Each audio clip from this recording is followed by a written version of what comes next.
lado, kirasije vini kayuya, lado ngasku, nustija kavini walaji, kavini rakasta leiza, neka tigendaviani.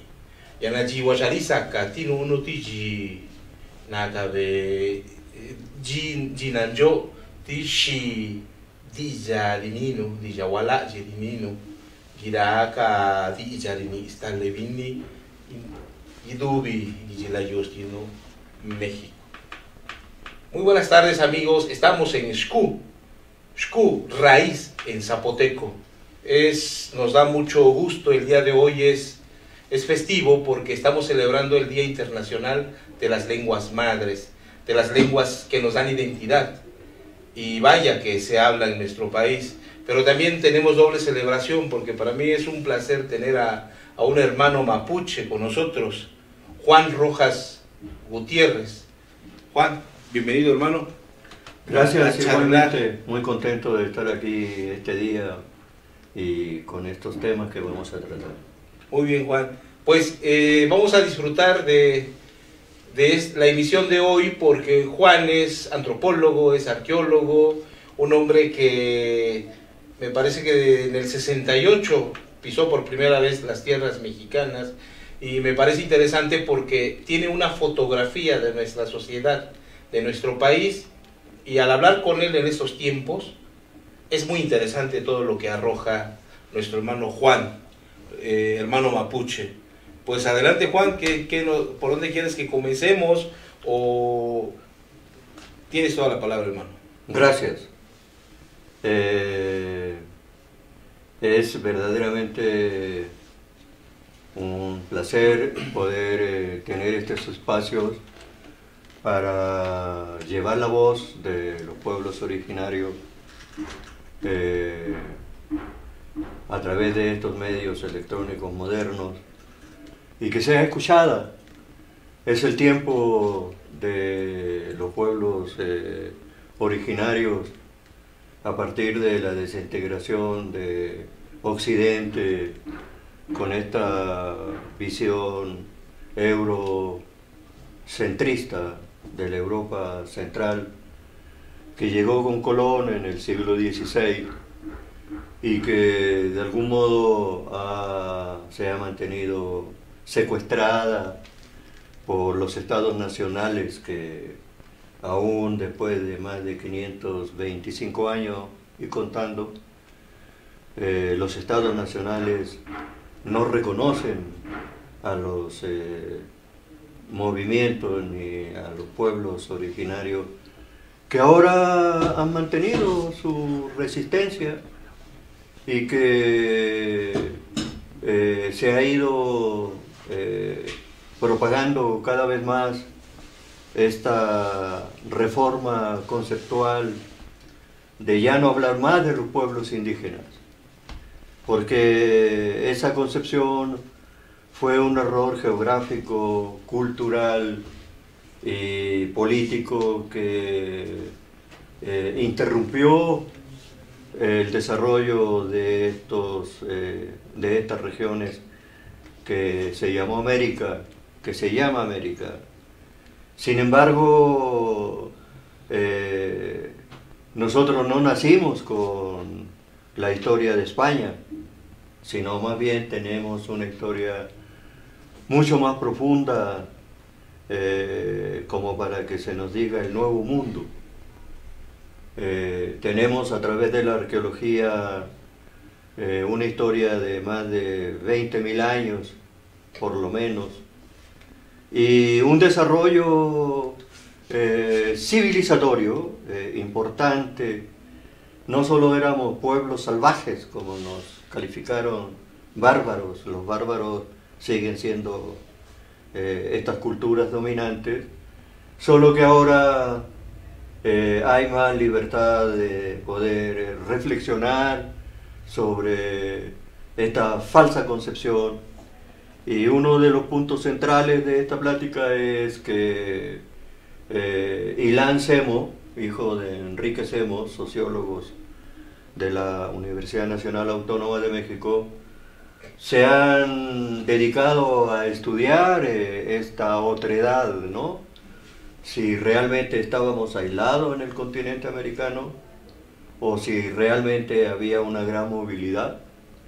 Ilan, el hijo de Enrique Semo, hizo un ensayo en donde hace una reforma conceptual, en el sentido de que dejemos de hablar de pueblos indígenas y que ahora se reconozca a estos pueblos con estas historias profundas, que un gran antropólogo mexicano, por cierto, en los años 70, Guillermo Bonfil Batalla, escribió su obra magnífica México Profundo, una civilización negada, con todas sus palabras.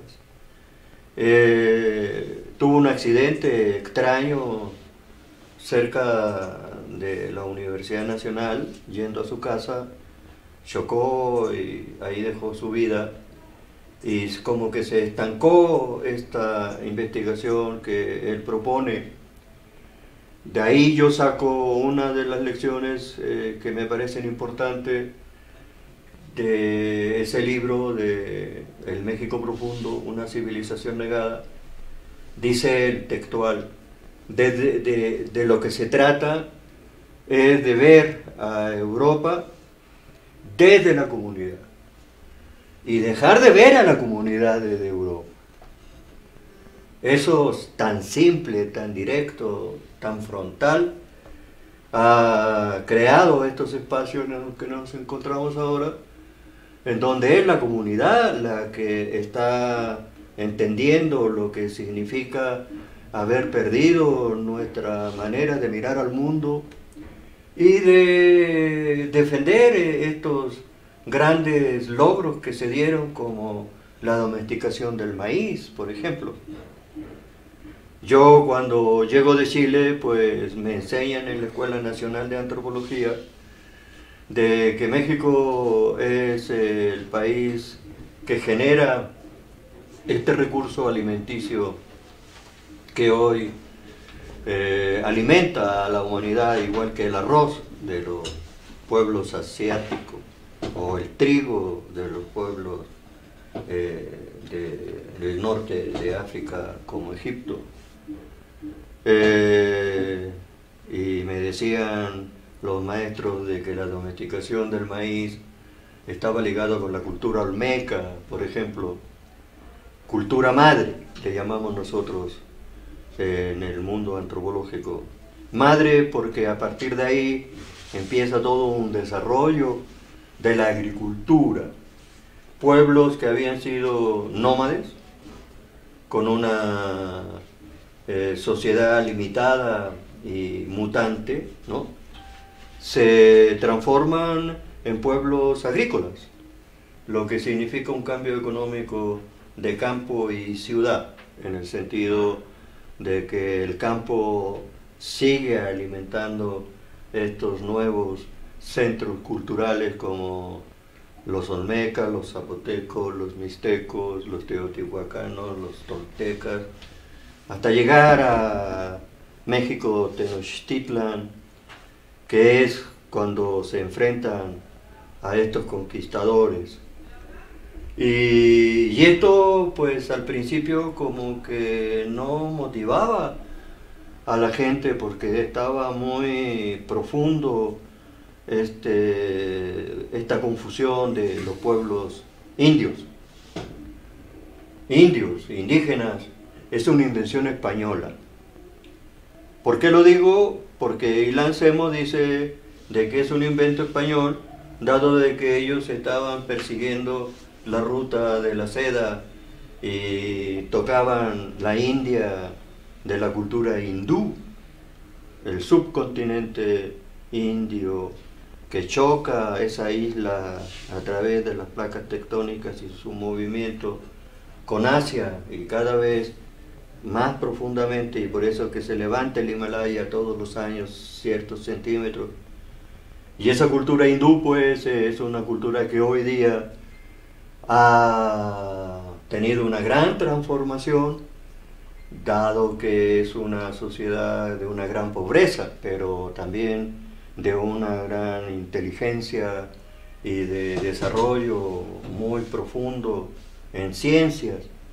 Está a la altura de la China actual y de la ex Unión Soviética, y han recuperado este momento de contacto de la Ruta de la Seda hasta el día de hoy, que se está apenas reconociendo de que los chinos, como cultura profunda, igual que la mesoamericana o la americana, tenía este control comercial desde los tiempos anteriores a Marco Polo, que traían todos estos comercios orientales hacia Venecia, hacia Italia, y ahí había este crecimiento económico que hizo Europa durante tanto tiempo, pues estas potencias que ahora están en decadencia. Ahora resulta de que como se calentó el Polo Norte y se derritió toda la nieve y se abrieron espacios amplios, los chinos rápidamente están estableciendo redes de transporte muy moderno y de ferrocarriles de alta velocidad para pasar la producción de Asia hacia Europa y hacer contacto con Canadá arriba. La otra ruta que se recuperó fue la ruta de los camellos de Marco Polo, y la tercera ruta actual es por el mar, que llega hasta África. Y el desarrollo y el crecimiento de esta política socialista de los chinos le da participación a todos los pueblos que son usados, pero sin beneficios para ellos, como aquí el neoliberalismo actual, que toman las tierras campesinas, las convierte en autopistas carísimas y malas, y los pueblos son sorprendidos y pierden esos territorios.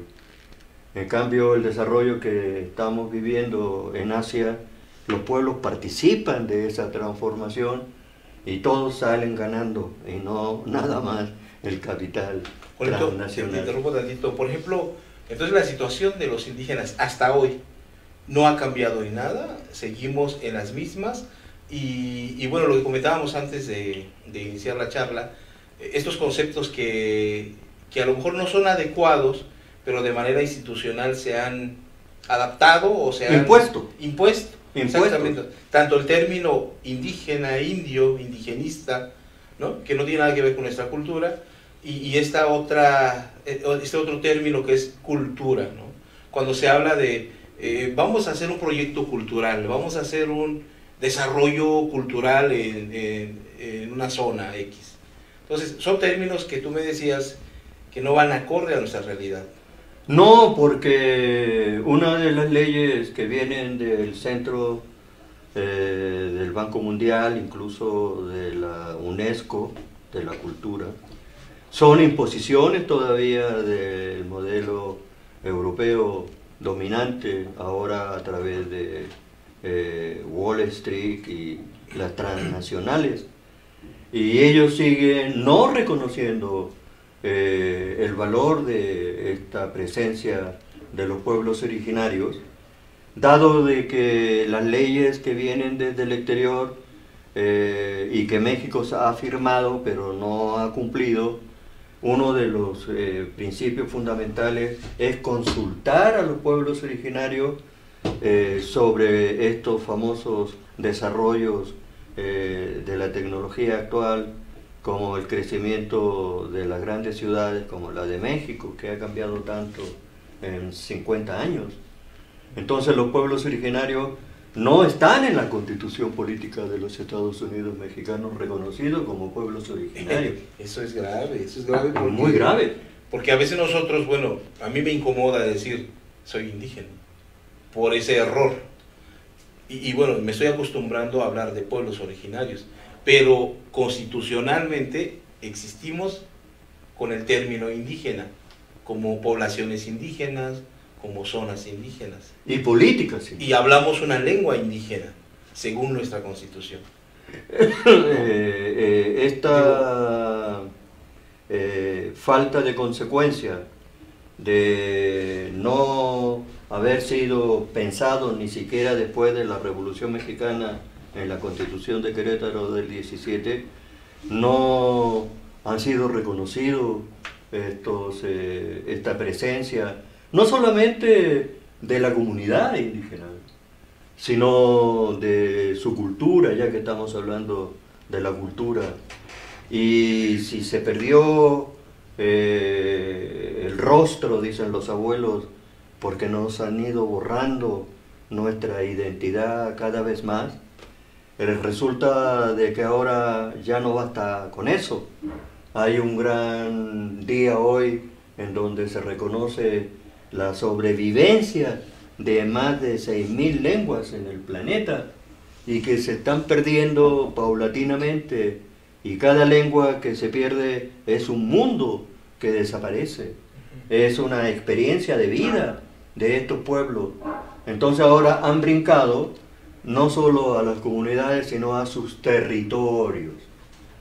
En México hubo una política indigenista, el Instituto Nacional Indigenista, que felizmente ya no está. Esa parte. Entonces ahí está la prueba de que nos querían borrar nuestra cultura e imponernos el sello de ciudadanos, no de ciudadanos, porque si no estamos en la Constitución, no actuamos, no decimos, no defendemos nuestra cultura, sino de que además ahorita el interés del poder económico es sobre sus territorios, sobre sus recursos naturales, como el agua, que está siendo muy difícil de controlar. Qué bueno de que se detuvo el proceso de la privatización del agua por la institución dedicada al cuidado del agua. El agua es un derecho natural, entonces no puede ser privatizado. Bueno, pues los bosques, que son el que alimenta, ¿no?, el oxígeno, el que alimenta la posibilidad de la contención del agua, están siendo talados. Se le echa la culpa ahora a que los pueblos indígenas, por su falta de educación, no saben conservar eso, y el Partido Verde hizo una ley que para cuidar los bosques hay que pagarle al dueño del bosque, privatizado, y no, los bosques son de la comunidad. En Ocoyoacac, en el Estado de México, yo vivo en un pueblo que se llama Ocoyoacac, que tiene varios grupos indígenas, mal dicho indígenas originarios, como los tlahuicas, por ejemplo, como los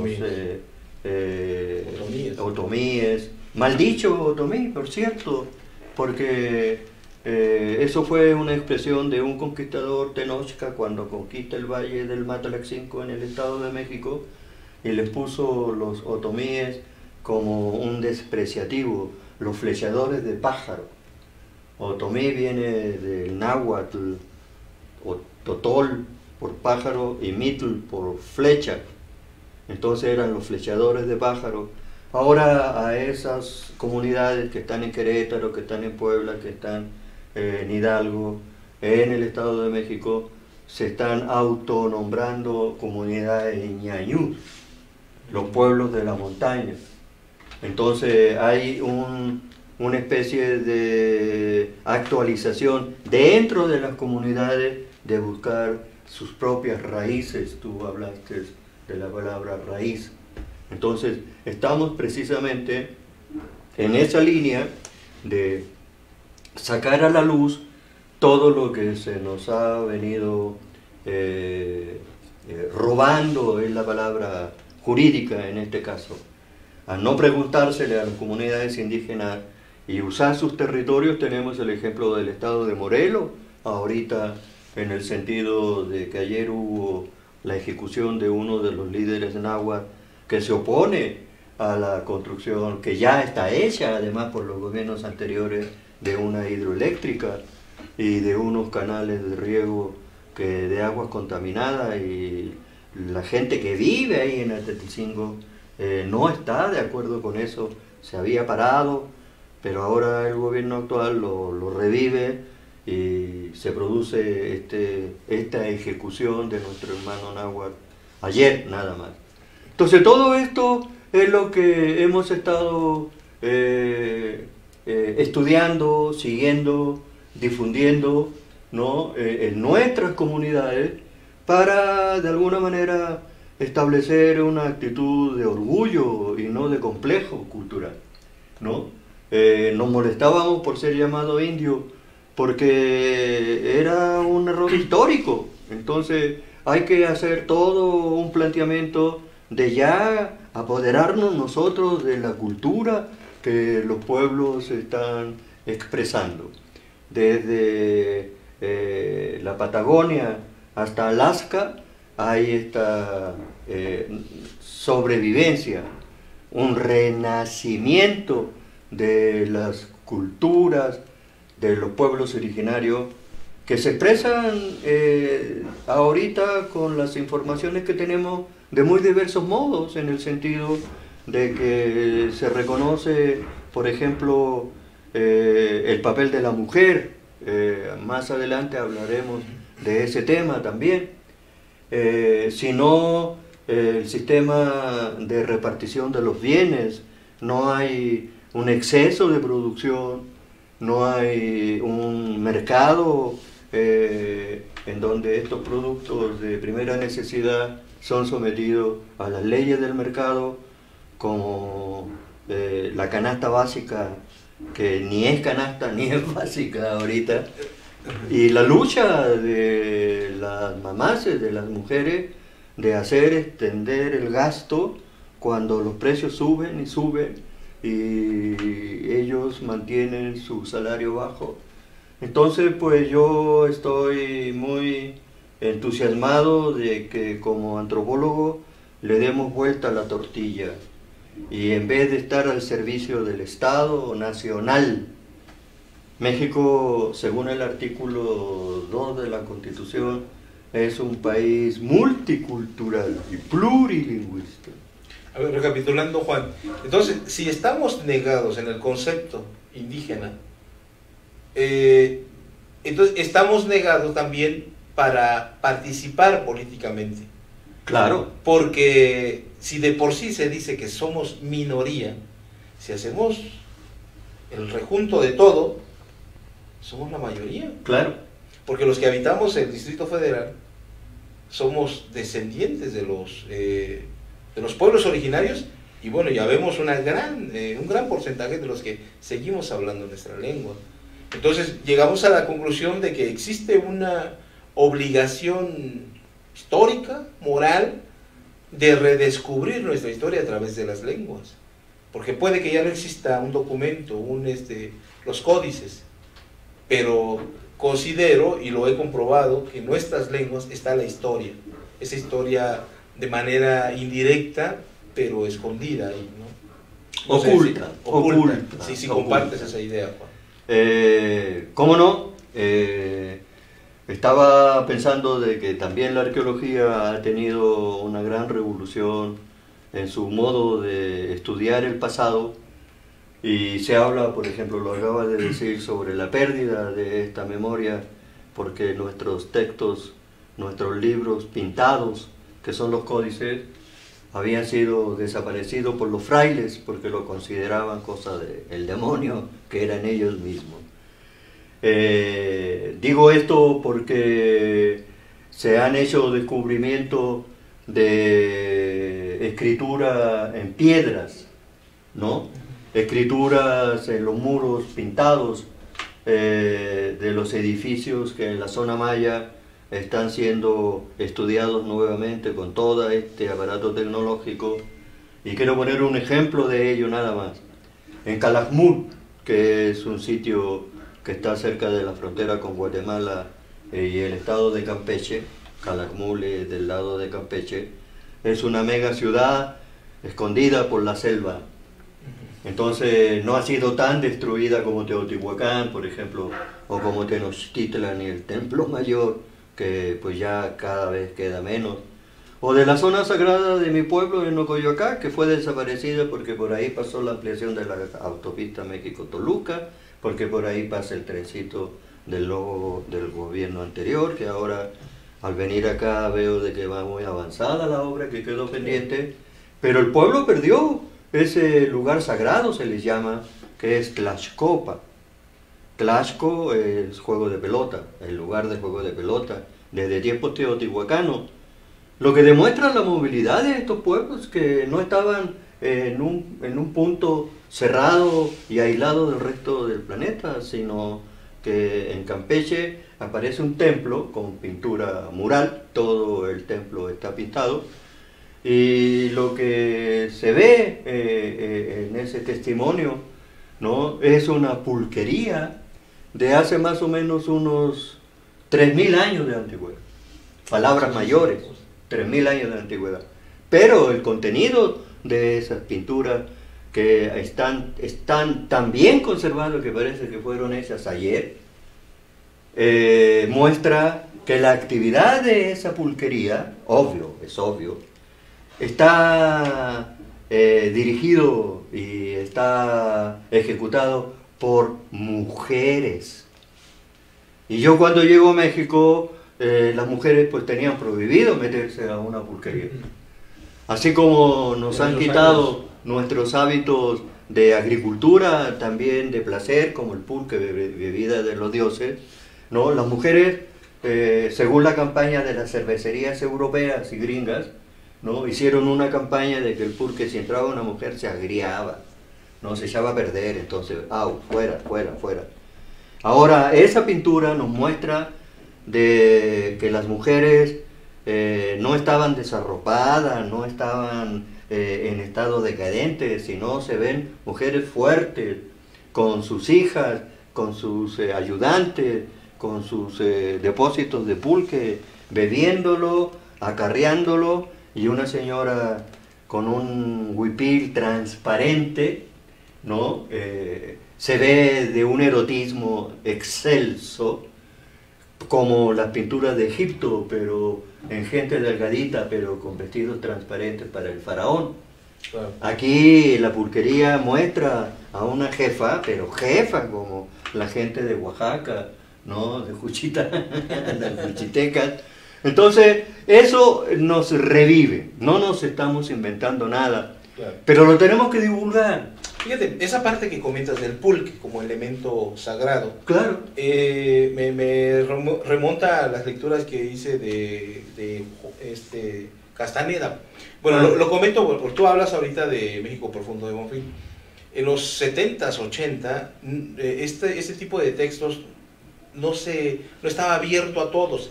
Era como un libro secreto para un sector político, sobre todo, ¿no? Correcto. Las enseñanzas de Don Juan y los otros libros que escribió Castaneda. Pero ilustra de manera muy, llamémosle, práctico el consumo de lo sagrado, ¿no? Que permite ver otras cosas, que permite apreciar, incluso experimentar. Así como pusiste de ejemplo el pulque, ahí se habla de otros elementos sagrados. Creo que el mexicano interesado en su historia debiera ir por ese tipo de, ¿cómo llamarle? Recuperación, tener esas vivencias, ¿no? Sí, algo simple, un temazcal. Gran parte de la población no sabe lo que es un temazcal, ¿no? Y los que hemos estado mucho tiempo en ese tipo de trabajos, sabemos que el temazcal fortalece, sabemos que el temazcal te da vitalidad, te da un trabajo neuronal acelerado, ¿no? Y puedes experimentar muchas cosas. Entonces, bueno, no sé si estarías de acuerdo a esa invitación de que todo mexicano tiene la obligación de ver y explorar esos caminos. Y de poner en práctica. También. Usar lo que sabemos, no dejarlo en una biblioteca, claro, o en un internet ahorita. ¿Por qué digo esto? Porque las farmacéuticas extranjeras se están apoderando de estos recursos sagrados también ahorita, ¿no? Y no estoy hablando solo del peyote ni de los hongos sagrados, los niñitos santos de María Sabina, sino estoy hablando de la amapola. Hay todo un encuentro con estas plantas de poder, llamémosle yo, ¿no? En el sentido de que la amapola es la base de la morfina, de la heroína y de una serie de subproductos mucho más delicados de esa misma planta. Y el general Salvador Cienfuegos Cepeda, el jefe del ejército que metió a tantos campesinos que por ganarse unos centavos para sobrevivir sembraban la amapola y a ellos los metían al bote, pero el producto llegaba a Estados Unidos para ser transformado allá con una ganancia infinitamente alta. Ahora ese mismo general que metió a tanta gente inocente porque estaba ella trabajando la tierra, no llegaba el maíz, hay problemas de narcotráfico ahí arriba, y por sembrar amapola, pues órale, al bote. Ahora el gobierno se ha sensibilizado y quiere no solo legalizar la amapola, sino hacerla producir en México, con todo lo que esto implica, de que nuestras universidades tendrán que poner la atención de crear químicos farmacéuticos nuestros para procesar la marihuana que está de moda ahora, para aprovechar la amapola, que yo considero que debe de ser no solo legalizada, sino nacionalizada, que sirva a la nación en vez de servir con la goma que se va desde Ayotzinapa hasta Chicago, ¿no? Sirva para el desarrollo de la salud de los mexicanos. En los hospitales no hay una cafeaspirina para los enfermos y para los ancianos como yo. Tenemos un problema de que hay mucho sufrimiento por no haber recursos que mantengan esa enfermedad o que se descansen esas gentes. Yo he estado leyendo a través de los viajes de Marco Polo la presencia de la amapola ya en culturas avanzadas, ¿no? Para gente que está muy enferma y que ya no se puede con ella, ¿no? Darle una muerte digna, no de sufrimiento perpetuo, o si no, para calmar el hambre. Estas son lecturas nuevas que yo estoy haciendo para recuperar no solo a partir de México, sino de lo que está sucediendo, por ejemplo, con los pueblos también africanos, que también están despertando después de haber sido el reservorio de esclavos del desarrollo industrial de los Estados Unidos y de los ingleses, ¿no? Entonces esta nao de China está llegando a través del mar hasta los pueblos africanos y los integra a un nuevo desarrollo, y nosotros pues con la nao de China el gobierno le debe de poner atención para que participemos de ese gran comercio con los chinos. Nada más que la letra chiquitita del Tratado de Libre Comercio que impuso Trump con Canadá y México, se le prohíbe a México tener comercio con China, con Rusia, con India, por ejemplo. La demostración de esto es que los chinos iban a financiar un tren ligero de alta velocidad entre el centro de la Ciudad de México, Buenavista, hasta Querétaro, en 45 minutos. Y ya China lo financiaba y todo estaba listo, y vino la orden fulminante de Estados Unidos de que se parara esa obra. Lógico que los chinos se pusieron feroces, pero no era por culpa de México, sino porque nosotros no tenemos esa soberanía política de la que nos jactamos y nos imponen condiciones vergonzantes en este tipo. Bien, Juan, hay un tema que me gustaría que nos compartieras ahorita con nuestro auditorio, el tema de Isabel de Moctezuma. Ah, un capítulo hermoso de la historia mexicana. Sí, porque tiene que ver con los Moctezuma de ahora, ¿verdad? Claro, cómo no. ¿Cómo está esa historia? Me sorprendió hace rato que me lo comentabas. Tecuichpo era la hija de Moctezuma Xocoyotzin, el hombre serio, en el momento del contacto con el español. Ella tenía 12, 13 años, una adolescente, y vio cómo mataron a su padre, cómo mataron a Cuitlagua, pero indirectamente Cuitlagua era su tío, hermano de Moctezuma. Llámese la historia de la dinastía Tenochca. Entonces Cuitlagua vence la noche triste para los españoles, pero victoriosa para la resistencia. Y aquí en Tacuba pues hay un lugar en donde se reconoce el árbol de la noche donde triste. Supuestamente lloró el conquistador, cobarde. Pero en fin, esta hija vio toda la violencia que traían estos hombres que salían de las cárceles de España para poblar el continente. Y así lo hicieron, o sea, somos mestizos no de lo mejor de Europa, sino de lo peor. Sí. Eran soldados ignorantes, encarcelados, criminales, que si llegaban vivos al continente pues tenían licencia para matar. Esta mujer, Tecuichpo, la toma Cortés como su amante, después se la pasa a sus capitanes, el último es Cano. Hay una placa en Ocoyoacac en donde se dice que Tecuichpo fue la primera encomendera nombrada por Cortés como heredera de esta dinastía de los Moctezuma, como jefa política y esclavizadora. La encomienda es una reunión de prisioneros de guerra que estaban dispuestos a servir como esclavos a las haciendas, es el origen de las haciendas. Entonces a ella se le nombra la primera encomendera de Ocoyoacac, pero esta niña, ¿no?, se da cuenta de que esa función ella no la tenía en su mente, no se imaginaba algo así de explotar a los hombres, a pesar de que la sociedad anterior a esta llegada de los europeos tampoco era un paraíso. Claro. Pero había disciplina, había desarrollo. Tenochtitlan era una de las ciudades ecológicas más impresionantes de ese tiempo, y ahora que vemos en el presente ese momento del pasado, cuando Cortés, en el paso de Cortés entre el Popo y el Iztaccíhuatl, no ve esa ciudad en medio del lago, se sorprende y se emociona y pensaba de que era una fantasía lo que estaba viendo. Y claro, como ellos venían por la plata y el oro, pues vieron una ciudad blanca y dijeron: eso es de pura plata, vámonos para allá. Y la destruyeron completamente.